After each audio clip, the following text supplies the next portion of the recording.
বিসমিল্লাহির রহমানির রহিম। প্রিয় বন্ধুগণ, আজকে আমি আমার জীবনের একটা অভিজ্ঞতা আপনাদেরকে শেয়ার করে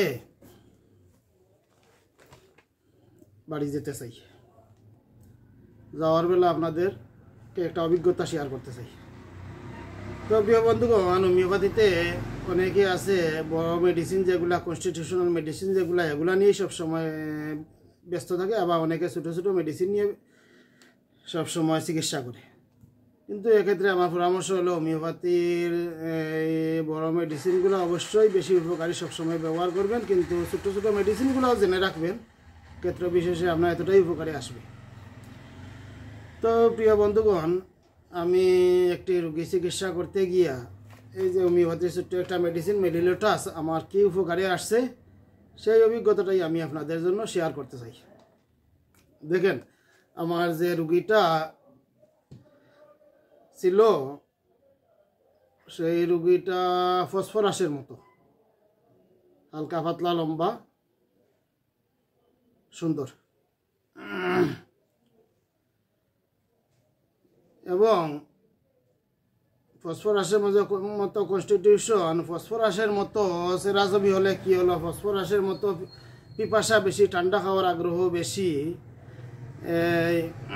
এই লক্ষণ ছিল না। রুগীর ছিল পিপাসা কম, আবার রুগী লবণ খায় বেশি, কাঁচা লবণ বেশি খায়।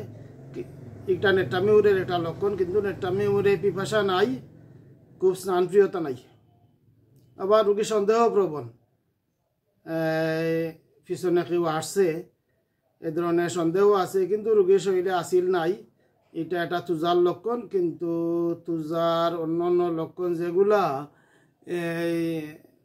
এই লক্ষণগুলো পাওয়া যায় না। রুগীর শরীরে কোনো আসিল নাই এবং অতিরিক্ত স্বপ্ন দেখার লক্ষণও নাই।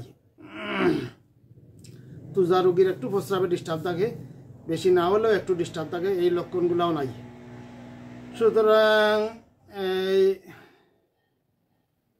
কি মেডিসিন দেব?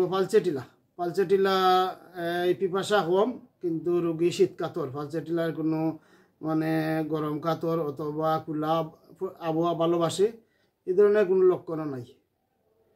এমত অবস্থায় রোগীর কনস্টিটিউশনাল অনেক মেডিসিনের এক একটা লক্ষণ আছে, কিন্তু অন্য অন্য লক্ষণ পাওয়া যায় নাই।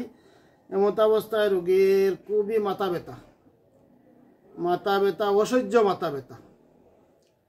যে মাথা ব্যথার চিকিৎসা করতে গিয়ে এই অনেক মেডিসিনেরই কিছু কিছু লক্ষণ পাওয়া যায়। কনস্টিটিউশনাল মেডিসিন তো আছে, এরপরে বেলেডোনা এবং গ্লোনোইনের মতো অসহ্য মাথা ব্যথা।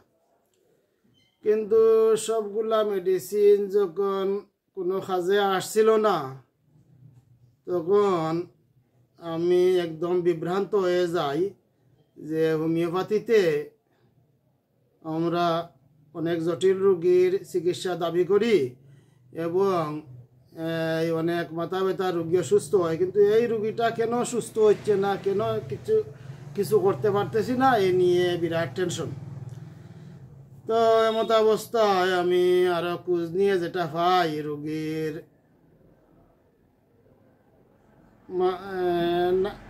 কাশির সাথে এবং সর্দির সাথে, নাকের সর্দির সাথে এবং কাশির সাথে মাঝে মাঝে রক্ত যায়। তো আমি জিজ্ঞেস করি যে সর্দির সাথে রক্ত গেলে মাথা ব্যথা কি কমে? রুগী বলে রক্ত গেলে হালকা একটু কমে, আবার বাড়ি যায়। এই লক্ষণটির উপরে নির্ভর করে। আমার জানা ছিল যে মেলিলোটাসে নাসিকা দিয়ে রক্তস্রাবে মাথা ব্যথা উপশম হয়। এইটা এই ডাক্তার এনসি ঘোষের ম্যাটেরিয়া মেডিকায় লেখা আছে। এনসি ঘোষের ম্যাটেরিয়া মেডিকার কত পৃষ্ঠা জানি, 461 পৃষ্ঠায় লেখা আছে।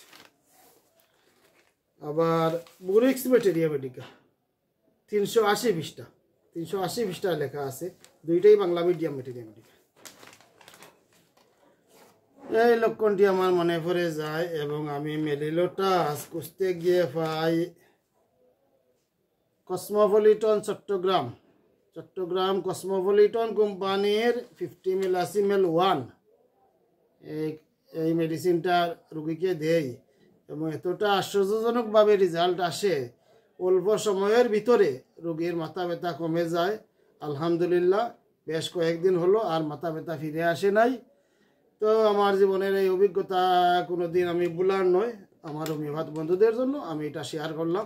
এই যে হোমিওপ্যাথির ছোট্ট একটা মেডিসিন মেলিলোটাস, বড় বড় রাইটারদের বইতে এই মেডিসিনগুলো পাওয়া যায় না, কিন্তু কোনো কোনো রাইটারের বইয়ে, যেমন এনসি ঘোষের বইয়ে পাওয়া যায়, আবার বুরিক্স মেটেরিয়ামেটিকায় পাওয়া যায়।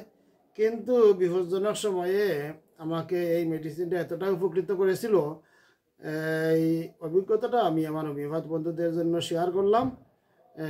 এই রকম ছোটো ছোটো মেডিসিনগুলো আপনারা মাথায় রাখবেন, এবং ক্ষেত্র বিশেষে যখন কনস্টিটিউশনাল মেডিসিন মিলানো যাচ্ছে না অথবা দিয়ে কাজ হচ্ছে না, এমত অবস্থায় অনেক সময় এই ছোট্ট মেডিসিনগুলোও আপনাকে অনেক উপকার করবে।